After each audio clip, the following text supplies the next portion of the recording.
Hello everyone and welcome to Slipjoint Sawyer. Today we're doing another restoration video on an absolutely fantastic knife, one that I picked up at the UK Sharp Show on the 2nd of November this year, so just a couple of days ago. I'm going to have a quick look around the knife before we start, but it's going to be a very sort of gentle cleanup because it's actually not in too bad a condition.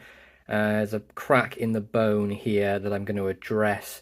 Probably just going to put a little bit of glue in the crack there and just leave it at that. I don't want to go making it worse because the age of this knife, when I tell you, you're going to be amazed in the condition of it. But we'll have a walk around it before we go any further about the age and what it is. So it's what I'm going to go with is sort of like it's an equal-ended sort of, I'm going to go with cattle knife if I'm honest, but it has the same sort of blades as a Stockman, so it could be an equal-ended Stockman. Let's have a look at the closed length. So it's about 3 3/4 inches closed, which is right in that Goldilocks zone for me. Between 3.5 and sort of 3 3/4 is pretty much perfect for me. Does have brass pins holding this all together. It has plain rounded nickel silver bolsters. See they're scratched but in decent condition because there is a shine to them still. Same story on the back. You can see you have the nickel silver bolsters, brass pins, and this bone is absolutely fantastic. I love what they've done with this. Looks like it's been sort of dyed to be like an age to it, but it's properly pocket worn the real way, that someone's carried it and loved it. I mean, look how smooth that's gone. This probably would have been jigged similar to like a peach seed jig that Case do. Fit and finish on the back, I mean, for the age of this knife, I'm going to say it's immaculate. There's like a little tiny gap here, but very, very minimal. See, there's a little bit of damage to the bone here, but everything is wonderfully smooth. You cannot feel a thing. Maybe that pin just a tad bit proud here, and I'm not going to hit it because you know what I'll do. If I do, the bone will just shatter. You can see the crack starts here and sort of makes its way to about here, but it looks like it's going away from the edge, which is good. It means it's not going to sort of snap off, but we're going to address that, as I mentioned, to make sure it's sort of safe. You can see you've got 2 springs, you've got brass liners, obviously carbon springs with the patina. Now this knife is an Imperial, and the age, I'm floored by how good the condition is. This is between 36 and 52 with this tang stamp.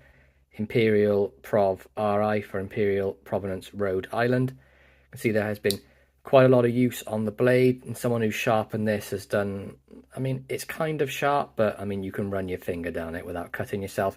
So we'll be putting a new edge on this as well. Even though the sharpening's not the best, there's no sort of recurve in the blade. There's still plenty of it left. Nice swedging at the top there, and the long pull, very reminiscent of Camillus made knives, especially with there being no swedge on the back. But you can see the pitting on that carbon steel.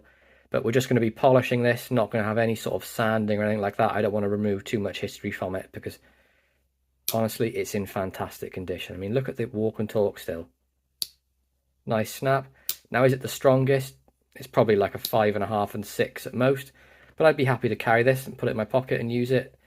Enough of a ricasso there that you're not going to sort of have it close on you. But you also get a sheep's foot on there as well, which is in remarkable condition as well. Nice little bit of swedging at the top here, nail nick.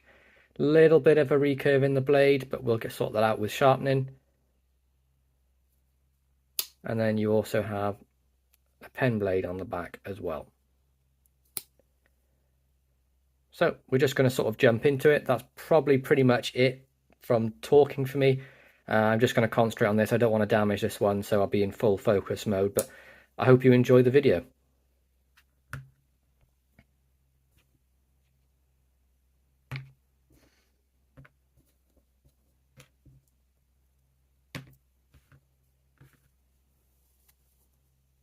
Now this is the finest cloth of this sort of emery cloth. It's apparently about 1,000, so I wanted something that wasn't going to be too destructive.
So that's a really good snap, and for the age, I think that's phenomenal. Especially with no oil in it as well. Just washed it out, still has snap. Let's take a little look at that crack down there.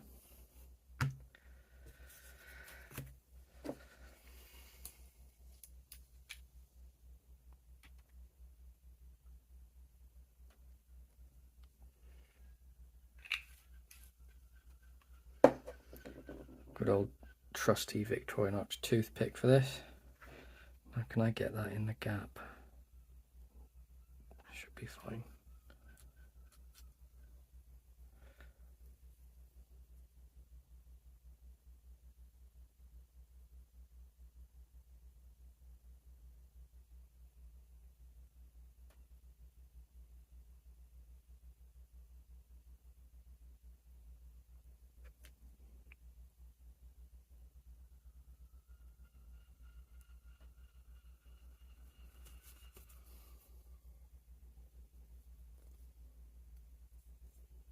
Like just about a little bit's gone in the gap there, and just the other side of the crack. This side, I'm going to try to put a little bit more in this little hole here, and then that's all I'm willing to do. I don't want to get to a point where I've covered it in glue. I just want it to look, you know, it to be sealed.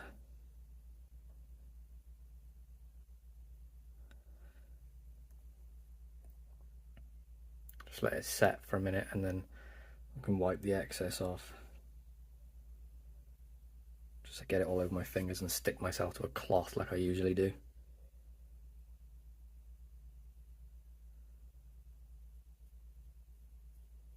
Right, that's what we're going to go with. I don't want to ruin it anymore. I'll buff that off the top there, but you can see some of the glue has gone into the gap there, so that should help. It's obviously not going to protect it fully, but it's better than nothing. But yeah, I'm pretty happy with how it cleaned up so far. I don't want to be doing too much to it, so I'm just going to sort of buff the outside, buff the blade, sharpen it, and then I think that's probably going to be it for this, because it's too nice to take all the patina off, if that makes sense. And that sounds kind of weird to some people, but I like to leave the history on the knife, especially for one this age. Let's get all this stuff out of the way, and let's get some of the buffing stuff. So we're just going to be using some auto sol. Nothing fancy about it, it's just metal polish. But we're going to put a little bit on the bolsters to start. And we're going to put a bit on the back spring. I'm just going to sort of rub it in my hand to start with. All down the springs and on the bolster.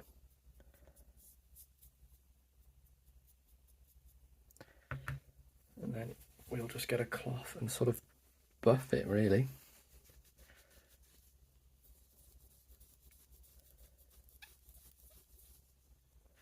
But I mean, how much effort did that take? Like next to none. This auto sol stuff is great for metal.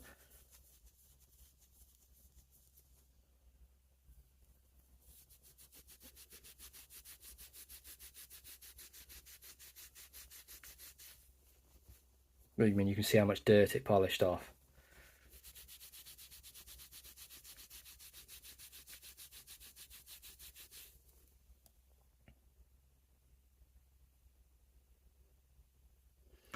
Not entirely sure what it would be like doing the bone.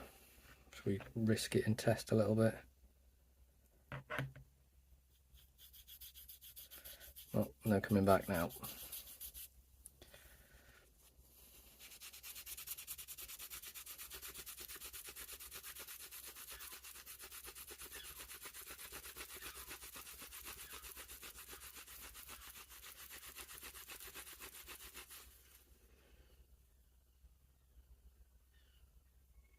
Ah, yeah, that was good. Got a difference. Yep, we'll be doing that again.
I'm pretty happy with how that's turned out.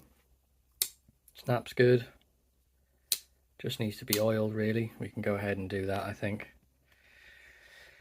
Just going to be using some of the Twisted Assisted oil, knife oil, food safe. I'm going to put a little bit too much in because it will help flush anything out. Now normally on these restorations I would use an ultrasonic cleaner, but I've had mixed results with sort of carbon steel and really vintage knives. Like I've had, can't remember what I was cleaning up, but it was a carbon steel springs, and the ultrasonic cleaner actually caused the spring to snap, which is a bit of a letdown. So I'm just going to go the old school method and flush it out with oil and just sort of let it do its own thing. So you can see you've got some of the dirt coming out here, but I'll just sort of wipe that off as I'm using it. But the snap's really good. So I always sort of over oil if I'm going to do it the old way, and just let the dirt come out naturally. And then I can always rinse it out and then just put the amount of oil I actually want in there, or just let it work its way out. A little bit of oil never hurt anyone, especially the food safe stuff. Just going to work the pivots.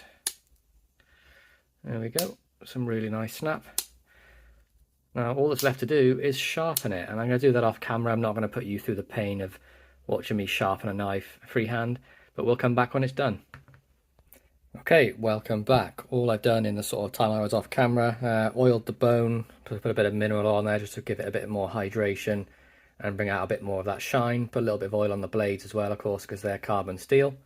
And then I gave it a pretty decent edge on all the blades. You can see I didn't go too heavy, just a nice little one there all the way around. And yeah, it's pretty sharp now. It's just a nice little thin bit of paper.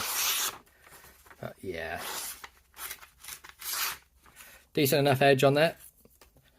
Did that for all three blades, and I'm really impressed with the results of this. I love this knife. It's never going to go anywhere. Especially if I tell you how much I paid for it at the Sharp Show. So I got this for £10, and it's a 36 to 52 Imperial. Same sort of Stockman style as in the blades, but you do get a spear point blade, which leads me to believe it's more of a sort of equal-ended cattleman design. So again, sheep's foot, main blade, and then you get the pen blade on there as well.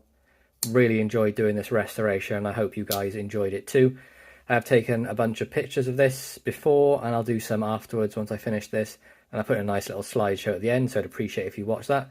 If you enjoyed it, please be sure to like, subscribe, and ring that bell for notifications, and stay tuned for many more of these restorations. I've got loads of stuff planned in the works. But have a wonderful day. Thank you for watching. Peace out.